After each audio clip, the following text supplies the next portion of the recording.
Okay, I did my project on hematology, the scientific study of blood and blood forming tissues. Normally, between 7 and 8% of human body weight is from blood. In adults, this amount to 4.5 to 6 quarts of blood. This essential fluid carries out the critical functions of transporting oxygen and nutrients to our cells and getting rid of carbon dioxide, ammonia, and other waste products. In addition, it plays a vital role in our immune system and is maintaining a relatively consistent body temperature.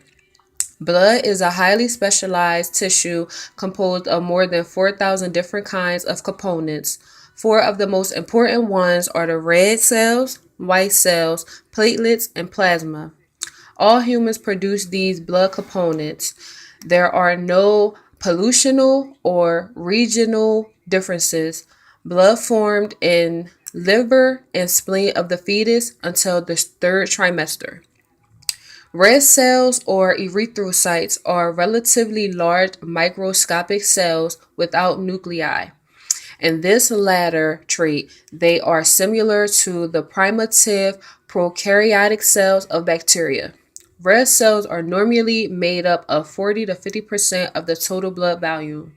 They transport oxygen from the lungs to all the living tissues of the body and carry away carbon dioxide. The red cells are produced continuously in our bone marrow from stem cells at a rate of about 2 to 3 million cells per second. Hemoglobin is the gas transporting protein molecule that makes up 95% of a red cell. Each cell is about 270 million iron rich hemoglobin. Each day, a healthy bone marrow will produce 2 billion erythrocytes, 2.5 billion thrombocytes, and 1 billion leukocytes. White cells or leukocytes exist in variable numbers and types, but make up a very small part of blood's volume, normally only about 1% in healthy people.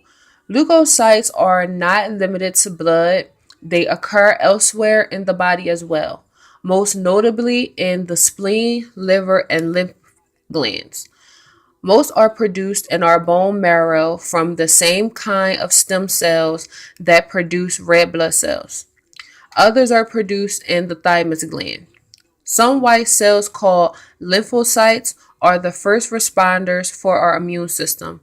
They seek out, identify, and bind to alien protein on bacteria, viruses, and fungi so that they can be removed. Other white cells called granulocytes and macrophages then arrive to surround and destroy the alien cells. They also have the function of getting rid of dead or dying blood cells as well as foreign matter such as dust and asbestos. Red cells remain viable for only about 4 months before they are removed from the blood and their components recycled in the spleen. Individual white cells usually only last 18 to 36 hours before they are also removed through some, even though some types live as much as a year. Platelets or thrombocytes are cell fragments without nuclei that work with blood clotting chemicals at the site of wounds. They do this by adhering to the walls of blood vessels, thereby plugging the rupture in the vascular wall. They also can release coagulating chemicals, which cause clots to form in the blood that can plug up narrow blood vessels. 13 different blood clotting factors, in addition to platelets, need to interact for clotting to occur. Those 13 factors would be: factor 1 is fibroxin, factor 2 is prothrombin, factor 3 is tissue thromboplastin, which is a tissue factor, factor 4 is ionized calcium, factor 5 is Bell factor or proactylin, factor 6 is unassigned, factor 7 is stable factor. Factor 8 is anti-hemophilic factor. Factor 9 is plasma thromboplastin component, also known as the Christmas factor. Factor 10 is Stewart-Peror factor. Factor 11 is plasma thromboplastin. Factor 12 is Hagman factor. And factor 13 is fibrin stabilizing factor. They do this in a cascading manner, one factor triggering to another.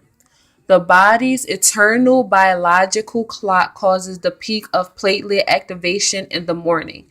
This is one of the main reasons that strokes and heart attacks are more common in the morning. Recent research has shown that platelets also help fight infections by releasing proteins that kill invading bacteria and some other microorganisms. In addition, platelets stimulate the immune system. Individual platelets are 1/3 the size of red cells. They have a lifespan of 9 to 10 days. Like the red and white blood cells, platelets are produced in the bone marrow from stem cells. In the blood clotting process, there are two processes at work. The blood conjugation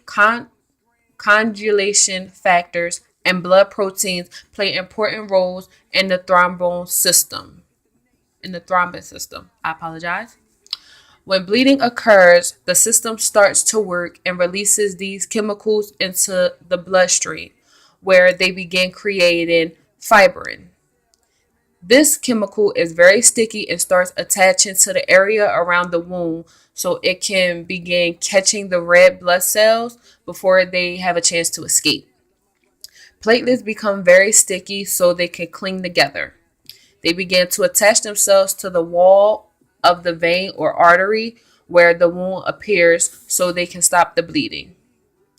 The fibrin, for example, interacts with the platelets and tightens them to form a more effective seal of the wound. Plasma is a relatively clear yellow tinted water, sugar, fat, protein, and salt solution, which carries the red cells, white cells, and platelets. Normally, 55% of our body's volume is made up of plasma. As the heart pumps blood to cells throughout the body, plasma brings nourishment to them and removes the waste produced of metabolism.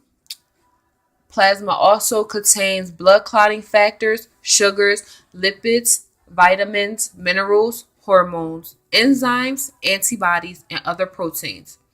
It is likely that plasma contains some of every protein produced by the body.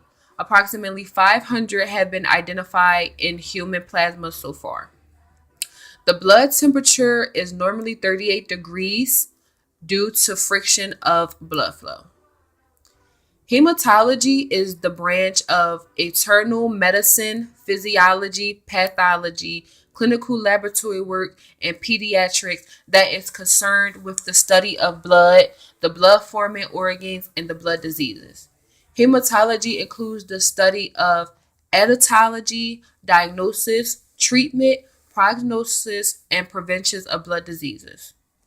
Blood diseases affect the production of blood and its components such as blood cells, hemoglobin, blood proteins, and mechanisms of coagulation. Normal red blood cells are disc-shaped and look like donuts without holes in the center. They move easily through your blood vessels. Red blood cells contain hemoglobin and iron-rich protein that gives blood its red color. For my choice of a disease, I use sickle cell because my little cousin has it, and I've seen him with this disease his whole life. Now that he's, I believe, 15, it seems to be something that's manageable, but I've seen him in pain. I've seen him getting the blood work done that he had to get done. So I decided to do sickle cell as one of my diseases. Sickle cell anemia is the most common form of sickle cell disease. Sickle cell disease is a serious disorder in which the body makes sickle-shaped red blood cells. Sickle shape means that the red blood cells are shaped like a crescent. Sickle cells contain abnormal hemoglobin that causes the cells to have a sickle or crescent shape. These cells don't move easily through the blood vessels. They're stiff and sticky and tend to form clumps and get stuck in the blood vessels. Other cells also may play a role in this clumping process.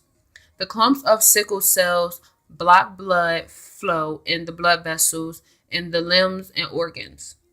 When blood vessels are blocked by the sickle-shaped red blood cells, parts of the body are deprived of oxygen. Blocked blood vessels can cause pain, serious infections, and organ damage. Furthermore, abnormal red blood cells are destroyed at an unusual high rate, causing a shortage of red blood cells called anemia. Sickle cell disease occurs in 8 out of every 100,000 people. Is most common in people of African and Hispanic descent. In the United States, 1 out of every 500 African Americans and 1 out of every 1,000 to 1,400 Hispanic Americans have sickle cell disease. I apologize. A total of about 72,000 Americans have this condition. Once a baby is conceived, prenatal testing can determine whether that baby has a sickle cell disease. While this won't change whether or not the baby has a disease, it can prepare you to care for the baby and obtain the best medical treatment possible. I also picked another disease, which was chronic lymphocytic leukemia, or CLL, which is a little easier for myself. It's a type of cancer. CLL is the most common chronic leukemia in the United States. In fact, over 15,000 new cases of CLL are expected each year. For some people with CLL, the disease grows so slowly they might not need any type of treatment. In other cases, CLL is considered a serious disease. When treated, CLL may respond to treatment for a period of time, then the disease may advance.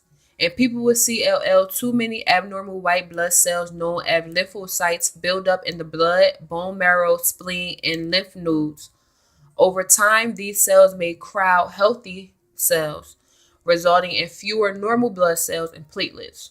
Throughout the disease, the person or patient may or may not have symptoms. Symptoms of CLL may include a swollen lymph nodes in the neck, armpit. The swelling can be painless.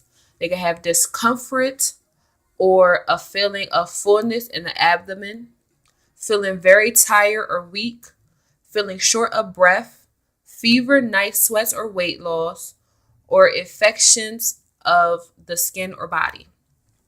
Another just to know or FYI fact that I found was that there is an American Society of Hematology, and they help hematologists conquer blood diseases worldwide. So they write different articles, different stories, and those type of things on blood diseases or conditions that they've heard of or they've seen, or they actually had someone come and tell them about, and they would write an article about it. They also write different articles about different patients that had things and the different treatments and procedures that they went through to hopefully overcome that situation or that disease, and the different things that that patient went through and the different feelings that they had. I want to say not the different feelings that they had towards that problem or that situation or that disease, but the different feelings that they had towards the different treatments and the different options that they can actually have for their problems, personal problems. That is the end of my presentation. Thank you.